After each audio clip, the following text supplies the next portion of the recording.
Obviously, the result you wanted today, and it's so good to win when you get a chance. Let me hold it for you, D-Let. You ready?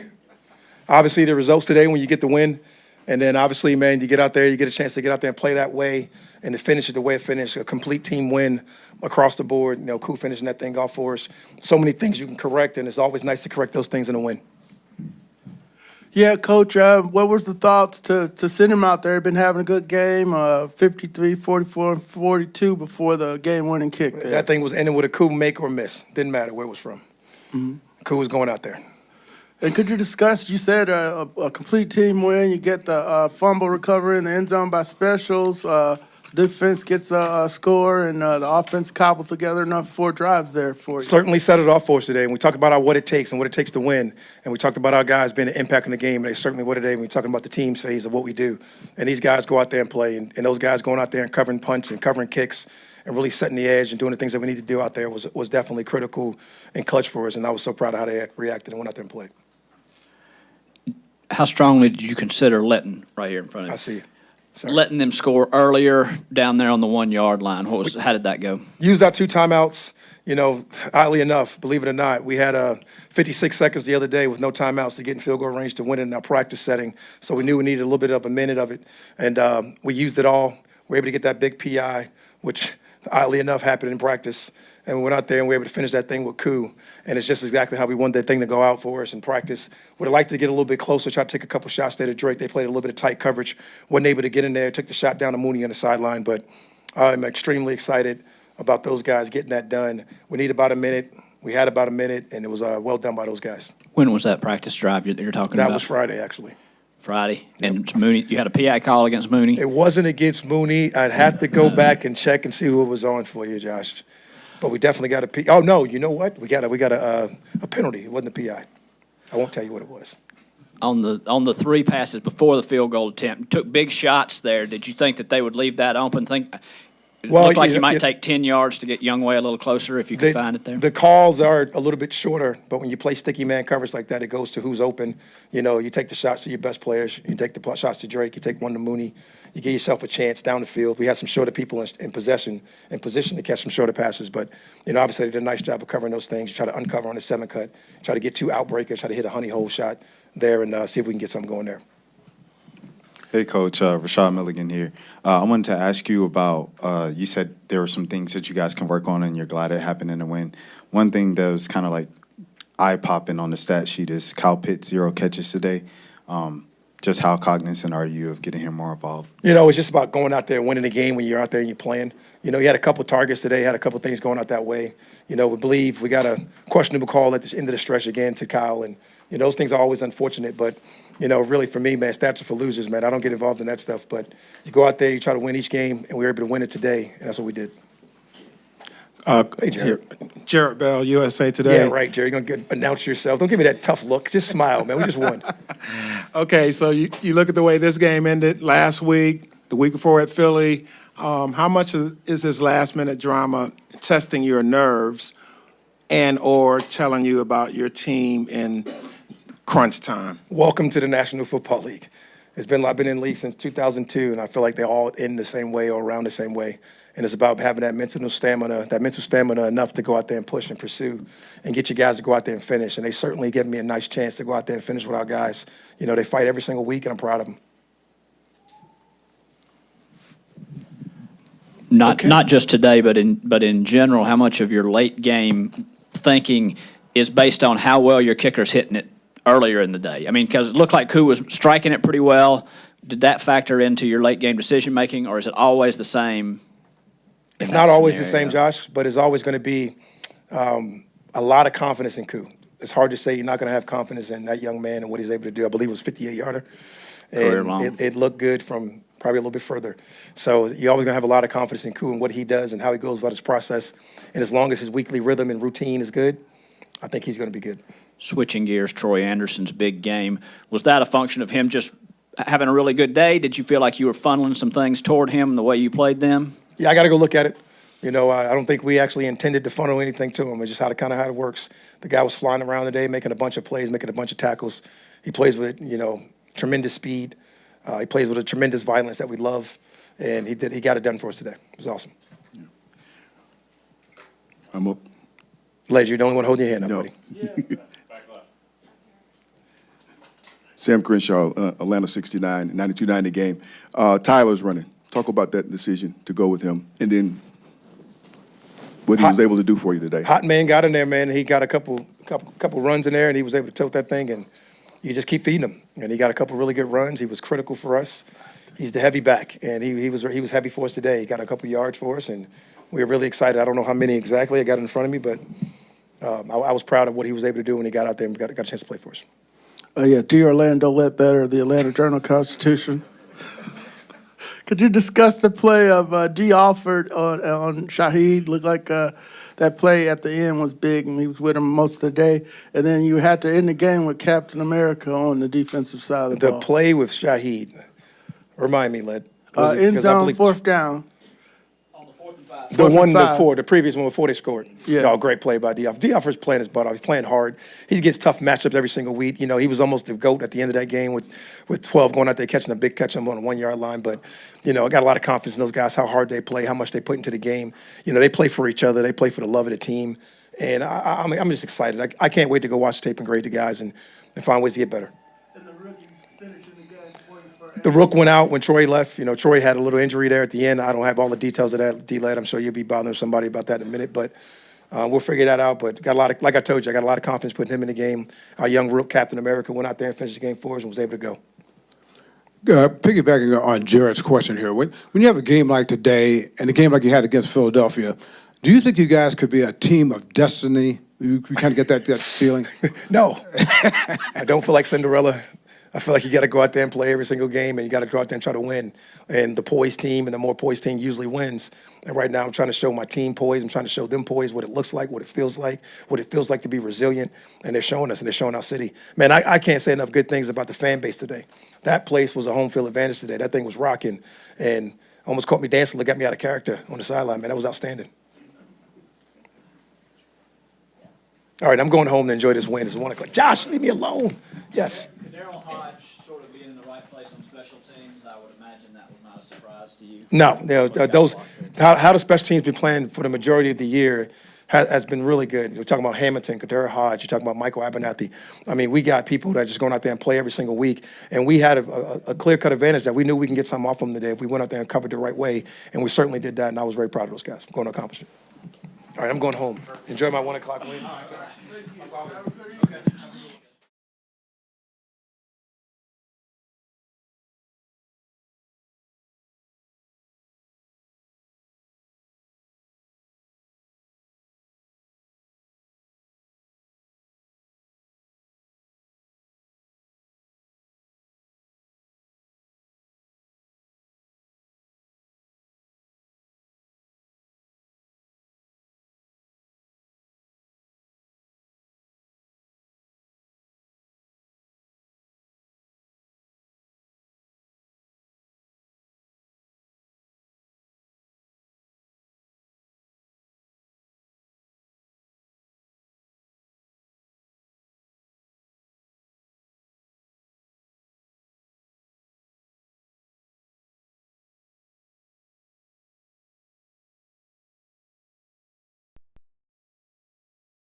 D-Led asked the question on your behalf at the press conference earlier this week.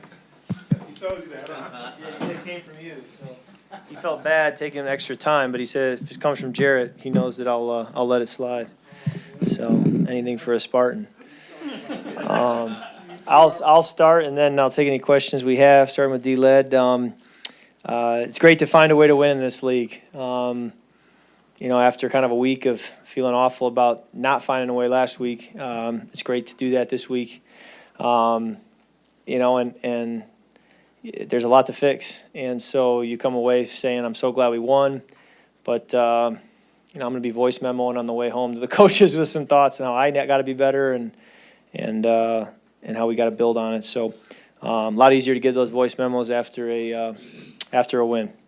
I thought penalties were tough today to overcome at times on some drives where we were in the high red zone or in place on the field where we felt like we had some momentum and then got in some long yardage situations. I thought Tyler Algier ran the football really well today, and his third down conversion was a big play in the game. I was pleased that we were better on third down. At least it felt that way. I haven't seen numbers, but it felt like we were better on third down overall as a unit. Even on some of the conversions that we didn't have, we still, completion, getting close to the sticks and giving ourselves a chance. Honestly felt like the final drive was really not good enough by our offense, but Koo made an unbelievable kick. We got the pass interference call, and that was enough. But pleased with the complimentary football that happened today to get us the win, and now we can have a great chance to build on it and can take any questions you have. Yeah, Kurt, on the throw to Mooney, what'd you see on that play that ended up with the DPI? It was a double move, and so I threw it pretty early, and I felt that I should have thrown the ball further. Mm-hmm. I felt like Mooney could have run underneath it, and maybe it's a walk-off, if you will, although there still would have been a little time left. So I was disappointed in myself that the ball ended up being underthrown, and he did a good job coming back to it, and then we got the PI call. But great route by him, and just would have liked to put the ball out there further for him to be able to run underneath it. And is there a remedy for the penalties? Yeah. Matthew said his hand got up high and on the until I can see them, it's hard. I wasn't sure on the touchdown they got called back what exactly happened because it didn't feel like it was anything too unique, but I don't get to see it until I can watch the film. So a remedy would just be once we see what took place, we just got to make sure we don't even give them that chance to call it. Kirk Darnell said in the locker room at some point in that ball's in the air, he sort of switches his mindset to, I'm going to try to get the PI here. I'm going to flash my hands a little early and force the issue. At what point do wide receivers, do you think, start picking up those types of tricks, and how nice is it to have those guys out there? Yeah, well, he's a total pro. I mean, he's lockers next to me, and he's at times, whether it's the spring or now, I'll ask a question, and when I hear his answer, I think, whoa, like the way you're taking care of your body, the way you're thinking through situations like a quarterback, like, whoa. At times, he kind of keeps me on my toes because I think, man, if I don't know my stuff, Moon's going to expose me here because he does. So not surprised that he would have an awareness of just, hey, ball's underthrown. We got a chance at a DPI here. That's the kind of player he is, to just be very aware. But I'll go back to my role. I just don't want to leave it in the ref's hands, and I want to hit that in a perfect stride, like we hit the goal ball earlier in the game in the third quarter, and that's where I want to go watch it and kind of see why the ball wasn't further. You look pretty frustrated, and I wonder if you're often this frustrated after a win. I wouldn't be if I played really well, we played really well, but yeah, I do dislike this about myself, that I kind of have a standard that's maybe unreachable, and even after a win, you feel like you got to play better. But I'll still enjoy the win, believe me. But yeah, there's just a lot we left out there. Kirk, a couple of questions here. The way you guys won today and the way you won against Philadelphia, do you kind of feel like you guys are kind of like the team of destiny? and the second question is, how difficult, if at all, is it to physically get ready for a game 4 days away as opposed to what you normally have to work with? It all depends on how beat up you are from going into the game or coming out of this game. I feel pretty good, so it shouldn't be too bad for me. Each guy's maybe a little different. It helps. You got to remember that post-game Thursday, we do have 10 days. And so you kind of remind yourself, they take the good with the bad too, that the extra rest after this, if we can just get through Thursday physically, you get more time to get caught up for guys. But I just find that in this league, that's the way these games tend to go, is it's just so close. It's a play here, a play there. And you got to find yourself on the winning side of as many of these as possible. But finding those inches is hard. But that's the way this league is designed to be. To that point, and going back to what you're saying before as well, how do you kind of weigh in your head? It's like, okay, yes, 300 yards plus of total offense, you win the game, but no touchdowns. Like how when you're in the back of your head going through it, what's kind of there, kind of talking to yourself? Yeah, I'll be pretty critical, as I think through it. Just grateful to be able to have the critical evaluation after a win. So you're grateful for the win, the outcome. It's such an outcome-driven league, and so to have a win is a big deal.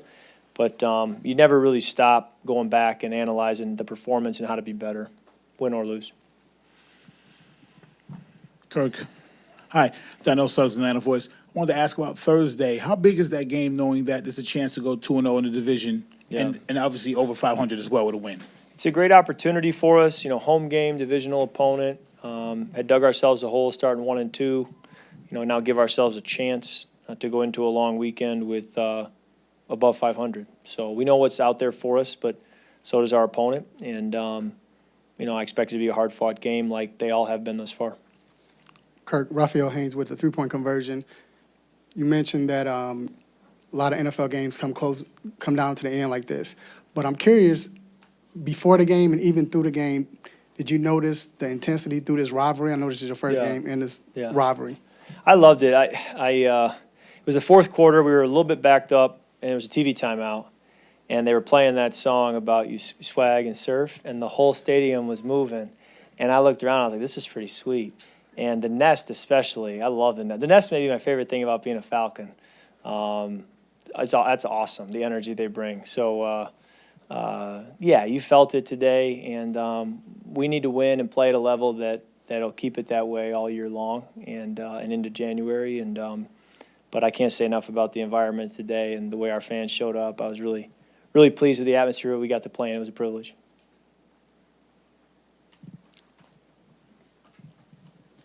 Since week one, it feels like the pass protection has taken a step forward. Does it feel that way from your perspective as well? Yeah, I think so. I didn't see how many attempts we had today, but usually, whenever I felt anything, it was because I was going through a progression longer.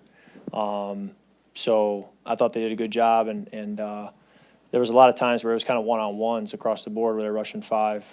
So I was really pleased, and even the sack fumble today was really me holding on to the ball too long. Jake did a really good job. So, I've been very pleased with them. What's happening with Kyle Pitts? 2 targets. I didn't update it after that, but is the progressions taking away from him, or what's going on there? Yeah, it's interesting because like the under route I threw to him, I really shouldn't have. Lattimore drove it. I should have gone over his head to Ray. And then on the shallow cross to Kyle, in man coverage, we had the incidental contact, and so really, that was one where, it's incomplete, but had a chance there if their feet don't get tripped up. And then there's other ones like the third down in midfield in the second quarter I threw to Drake. It was incomplete. Looking back, I wish I had worked Kyle over his head on a deep corner route. So there's some plays out there where I come to the sideline and say, hey, Kyle, I got to work you there. And then there's other ones where I did work him and I say, hey, I probably shouldn't have forced it to you. So it goes both ways, but you just kind of always go where your reads take you, and sometimes it skews the numbers one way or another, and sometimes it's really balanced, and you just kind of have to go where they take you. All right, thanks. Thank you, Coach.